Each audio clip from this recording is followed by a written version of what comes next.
Jamila, aide-soignante, Jean-Marie, technicien à la retraite, et comme eux, près de 1500 personnes à travers la France ont cru faire un placement financier juteux dans les énergies non polluantes. Et aujourd'hui, ils sont verts de rage. Les 7% de rendement assurés par cet homme, apparemment, c'était du vent. Une escroquerie présumée que nous décrivent Mathieu Benoît et Bertrand Saliou.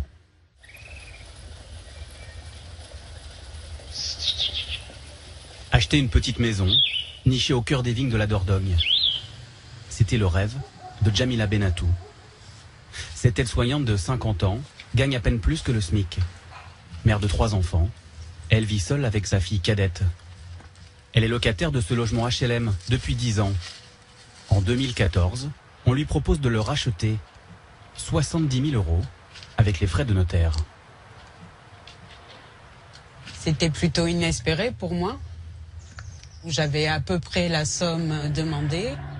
C'était une fiction qui devenait réalité.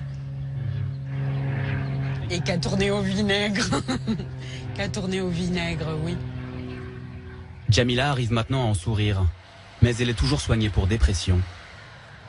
Il ne lui manquait que quelques milliers d'euros pour acheter ce pavillon qu'elle espérait transmettre un jour à ses enfants. Alors elle a placé toutes ses économies pour les faire fructifier. Aujourd'hui, elle craint d'avoir tout perdu et pense être victime d'une vaste escroquerie. Au départ, une offre alléchante qu'elle avait reçue par email. Un investissement dans une centrale solaire censé lui rapporter 7% par an. C'était clair, c'était pas spéculatif, c'était pas dans la bourse, les aléas de la bourse, c'était un placement sûr, avec des intérêts sûrs. Pourquoi hésiter? Pourquoi hésiter? Jamila investit tout ce qu'elle a. Du chèque que j'ai émis. 65 000 €. Selon ses calculs, au bout de 4 ans, elle aurait touché les 5 000 € qui lui manquaient pour acheter sa maison. Mais dès la première échéance, au bout d'1 an, elle déchante. On a reçu un mail nous disant qu'il ne versait pas les premiers intérêts et que, bon... Donc voilà, ça a été la descente, un petit peu la descente aux enfers. Après quelques coups de fil, elle apprend que l'entreprise est en faillite et qu'elle ne peut même pas récupérer son argent. J'ai mis 6 mois à pleurer, à me dire qu'est-ce que j'avais fait, à me dire c'est pas possible. L'impression d'avoir volé mes enfants. C'est dire, c'est pas très... on se sent minable, quoi, on se sent minable.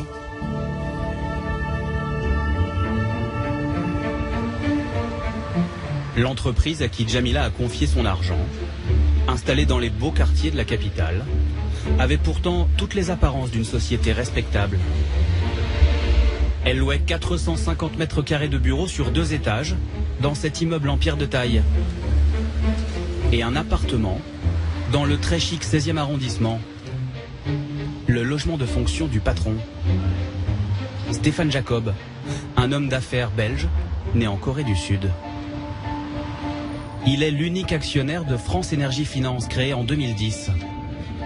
Une société qui propose différents produits d'investissement dans des centrales solaires et éoliennes. Pour vendre son produit phare, rémunéré à 7%, il fait appel à un conseiller en investissement installé sur les Champs-Élysées. Legendre Patrimoine. Ce cabinet, chargé de trouver des clients comme Jamila, envoie des emails par milliers, avec cette vidéo publicitaire. Il existe beaucoup de confusion sur les investissements. Pour rendre les choses plus claires, nous avons créé quelque chose de spécial. Elle vante un placement presque miraculeux. Voici comment cela fonctionne. Un rendement attractif de 7%, payé chaque année pendant 10 ans et net d'impôts. Cet investissement bénéficie aussi à l'environnement et à l'économie. Le produit fait un carton. En seulement 4 ans, France Énergie Finance récolte ainsi plus de 27 millions d'euros. C'est ce qui rend cet investissement lumineux. En tout, plus de 1500 personnes confient leurs économies à France Énergie Finance. Certains placent plusieurs centaines de milliers d'euros. Parmi eux, beaucoup de retraités, des cadres, des hauts fonctionnaires, des directeurs de banque et même des adeptes de l'énergie solaire qui savent que le photovoltaïque peut offrir d'excellents rendements. C'est le cas de Jean-Marie Hutte, technicien en électricité aujourd'hui à la retraite.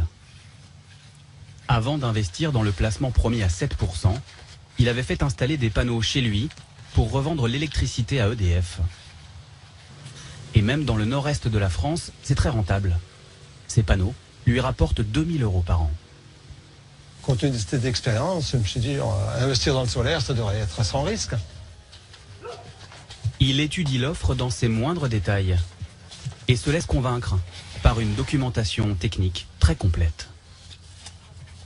Sur le papier, ça semblait du béton. Donc quand vous recevez tout cela, vous ne pouvez pas imaginer que c'est du vent. Il y a même les contrats de l'énergie électrique signés avec EDF ou avec l'URDF. Avec sa femme, il investit 110 000 € début 2013 dans plusieurs centrales. J'ai 5 contrats. Donc le premier investissement, 40 000 €, centrale Sigabat à Saint-Denis-la-Réunion. Jean-Marie a bien touché les intérêts une fois et puis plus rien. Aujourd'hui, comme de nombreux investisseurs, il est persuadé d'être victime d'une pyramide de Ponzi. Une escroquerie bien connue, celle de l'affaire Madoff aux États-Unis. Le principe est simple, les intérêts des premiers épargnants sont payés grâce à l'argent versé par les suivants. Rien n'est réellement investi et au bout d'un moment le système s'écroule. Ce placement dans les énergies renouvelables est-il réellement un Madoff à la française? À l'AMF, l'autorité des marchés financiers, le placement intriguait depuis longtemps. Le gendarme de la bourse a lancé une enquête dès 2013, alerté par plusieurs de ses employés qui avaient reçu la fameuse pub vantant le rendement à 7%. Sébastien Klein, 33 ans, est chargé de l'affaire. Il faut bien être conscient que un rendement important, généralement supérieur à 5 ou 6%, implique une prise de risque aussi également importante. Il n'y a pas de produit miracle. Et quand un produit se présente sécurisé et performant, généralement c'est mauvais signe. En décortiquant le contrat, il s'aperçoit que rien n'a été prévu pour garantir le capital. Même le rendement de 7% n'est pas assuré. Ça constitue une information trompeuse, puisqu'elle ne correspond pas à la réalité. Donc oui, sur le principe, c'est sanctionnable. Comme un policier, l'enquêteur a le droit de perquisitionner. Il saisit tous les mails, analyse les flux financiers et découvre que seuls 10% des centrales financées par les investisseurs fonctionnent réellement. Certaines n'existent même pas. Il soupçonne une escroquerie et alerte la justice. L'AMF, elle, sanctionne Legendre Patrimoine, l'auteur des publicités chargé de trouver les clients. 500 000 € d'amende et une interdiction d'exercer pendant 3 ans pour communication d'informations inexactes et trompeuses. Legendre Patrimoine savait-elle qu'elle proposait des investissements dans des centrales qui n'existaient pas?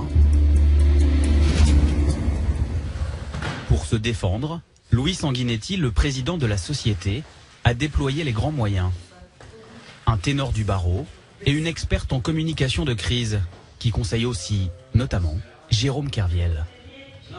L'entreprise de Louis Sanguinetti aurait touché 11% sur chaque contrat signé par les épargnants. Au total, un peu plus de 3 millions d'euros. Il affirme n'avoir jamais eu aucun doute sur l'existence des centrales. On avait des photos, on avait des numéros de sirettes, il y a la centrale de Montvendre, elle est toujours là. Moi je suis allé la voir, j'ai pris des photos, c'est magnifique. Et puis après, quand il y a eu les investigations, on s'est aperçu qu'il y a des sociétés qui effectivement étaient immatriculées mais n'avaient jamais été mises en route. Effectivement, je suis tombé des nues. Selon lui, s'il y a escroquerie, elle est due à France Énergie Finance et à son patron Stéphane Jacob. Le chef d'entreprise aurait caché la vérité jusqu'au dernier moment, même quand les investisseurs ne touchaient plus leur argent. Stéphane Jacob, il nous a dit au début, non, mais vous allez voir, on va payer, quoi. Ne vous inquiétez pas, on va tout faire en sorte pour que ce soit payé. Mais après, vous connaissez la suite. Comme moi. À un moment donné, on l'a plus vu, hein. Stéphane Jacob, 50 ans, marié, père de 5 enfants, se présente comme un spécialiste des énergies renouvelables depuis 10 ans. Et dans ce domaine, il a déjà été mis en cause dans ce qui pourrait être une vaste escroquerie.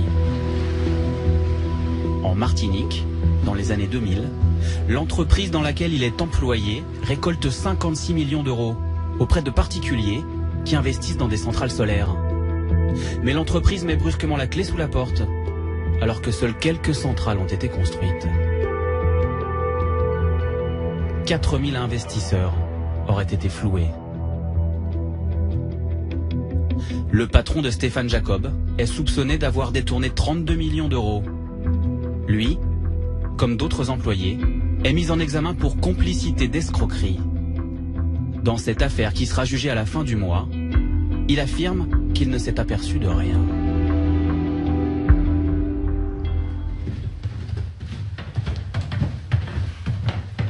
Et aujourd'hui, pour France Énergie Finance, c'est la même chose. Stéphane Jacob nous reçoit accompagné de quelques-uns de ses avocats. Selon eux, leur client n'a rien fait, rien vu. L'affaire ne serait pas une escroquerie, mais simplement un naufrage financier. Et comme il avait délégué la gestion de son entreprise, tout se serait passé dans son dos. Quand il y a l'événement de l'AMF, où l'AMF vient dans nos bureaux faire une perquisition, je me rends naturellement compte qu'il y a un problème. À ce moment-là, je demande des explications à mes dirigeants. Je me rends compte que les bulletins de souscription sont dénaturés, sont modifiés. Et c'est selon vous l'unique cause des problèmes de vos entreprises? C'est la principale cause de la problématique. Selon lui, les contrats d'origine promettaient un rendement uniquement quand les centrales étaient raccordées au réseau. Or, cette mention a disparu des contrats modifiés, obligeant l'entreprise à payer même pour des centrales qui n'existaient pas. Un coût supplémentaire de quelques centaines de milliers d'euros qui aurait suffi à couler son entreprise.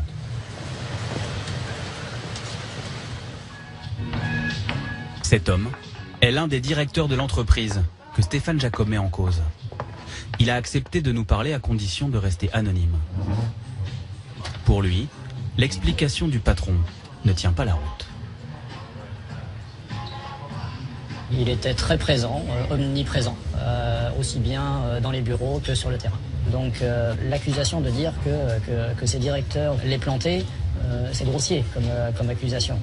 Il n'y a que lui qui pilotait l'argent avec ses services rapprochés. Il suffit de regarder à qui a profité l'argent. La réponse, je crois qu'elle est relativement claire. La justice devra déterminer si l'argent des investisseurs a été détourné.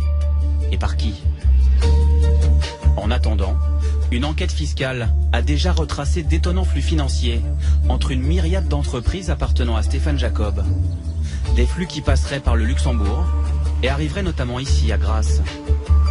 En 2011, un an après la création de son entreprise, pour acheter cette villa à 1 300 000 €, avec piscine et vue sur mer. Le domicile de Stéphane Jacob et de sa famille. Il y a aussi un appartement au ski, acheté en 2013, 249 000 €. Il explique que ces biens ont été financés grâce aux bénéfices de son entreprise. Pourtant, aujourd'hui, les caisses sont vides. Il dit ne pas savoir où est passé l'argent des investisseurs, mais il aurait un plan pour les sauver. Aujourd'hui, je m'engage pendant 10 ans, 10 années futures, pour d'abord trouver une solution pour rembourser les investisseurs. Son plan, proposer à de nouveaux épargnants d'investir dans des chauffe-eau solaires pour particuliers. Il affirme pouvoir gagner 40 millions d'euros en 10 ans et ainsi rembourser tout le monde. Monsieur Madoff, il n'a jamais proposé un plan de continuation à personne. Il n'a jamais proposé de remettre de l'argent. Donc Stéphane Jacob, c'est pas lui le problème. C'est lui la solution. Dans 15 jours, la justice décidera si elle laisse une chance au plan chauffe-eau de Monsieur Jacob.